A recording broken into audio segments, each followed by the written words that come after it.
तो अब हम Graham's law of diffusion and diffusion के बारे में पढ़ने जा रहे हैं कि ये लॉ क्या है। गैस के मॉलिक्यूल का एक छोटे से होल से निकल जाना, यानी कि हाई प्रेशर वाले रीजन से निकल कर किसी होल के ज़रिए लो प्रेशर वाले रीजन की तरफ आ जाना इफ्यूजन कहलाता है। जैसे कि एक टायर में गैस भरा जाता है और जब वो किसी होल से निकलना चाहती है तो वो इफ्यूजन का प्रोसेस कहलाता है। अगर वो किसी होल से निकल जाती है तो वो इफ्यूजन का प्रोसेस कहलाता है।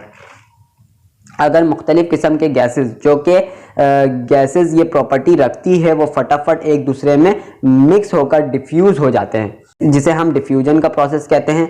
रोज़ फ्लावर का किसी भी परफ्यूम का फटाफट एटमॉस्फेयर में स्प्रेड यानी कि फैल जाना, ये सब डिफ्यूजन की वजह से होता है। हल्की गैस बनिस्बत भारी गैसेस के जल्दी डिफ्यूज़ हो जाती है।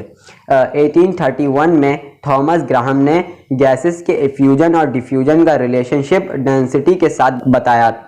ग्राहम का लॉ ये कहता है कि अगर हम टेम्परेचर और प्रेशर को कांस्टेंट रखें तो फ्यूजन और डिफ्यूजन ऑफ गैसेस का रेट इन्वर्सली प्रोपोर्शनल होगा इस गैस के मोलर मास के स्क्वायर रूट के। Graham law state that at constant temperature and pressure the rate of effusion or diffusion of a gas is inversely proportional to the square root of its density or molar mass. R is directly proportional to 1 upon under root m, यानी कि जो rate है diffusion का वो directly proportional है, यानी कि अगर हम लोग इन्वर्सली प्रोपोर्शनल कहेंगे तो इन्वर्सली प्रोपोर्शनल है under root of molar mass के। हाँ, और डायरेक्टली प्रोपोर्शनल कहेंगे तो 1 अपॉन अंडर रूट m कहना पड़ेगा, क्योंकि एक के बढ़ने से दूसरा कम हो रहा है। यहाँ पे रेट बढ़ेगा तो under root of molar mass कम होगा।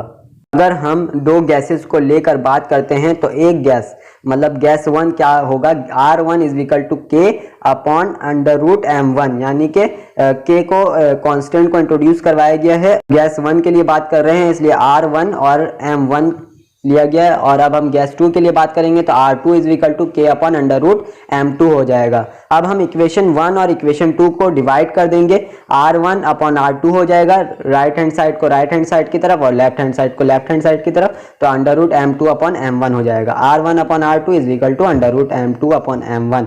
ये हमें ग्राहम्स के लॉ से मिलता है। जब हम टेम्परेचर और प्रेशर को कांस्टेंट रखते हैं तो ये लॉ हमें मिल जाएगा। और अगर हमें किसी दो गैसेस का मास पता है तो हम उस दोनों गैसेस का रेट डिफ्यूजन का आराम से निकाल सकते हैं। Application of Graham's law. अब ग्राहम्स लॉ का एप्लीकेशन क्या कहता है, ग्राहम के इस लॉ से क्या क्या फ़ायदा हुआ। नंबर 1, मुख्तलिफ किस्म के गैसेस की डेंसिटीज़ और मोलर मास को ग्राहम के लॉ से डिटरमाइन किया गया। नंबर 2, टॉक्सिक गैसेस के इफेक्ट को कम करवाया गया। इस जहरीले गैस को एयर में डिफ्यूज करवाकर रिड्यूस करवाया गया, इसके टॉक्सिक मटेरियल को रिड्यूस करवा दिया गया। ग्राहम लॉ को अप्लाई करके मुख्तलिफ किस्म के आइसोटोप को अलहदा किया गया, क्योंकि आइसोटोप मुख्तलिफ मासेस के होते हैं और इनका डिफ्यूजन का रेट भी इसलिए मुख्तलिफ आता है, जिसके वजह से हम आइसोटोप को डिटरमाइन कर सकते हैं।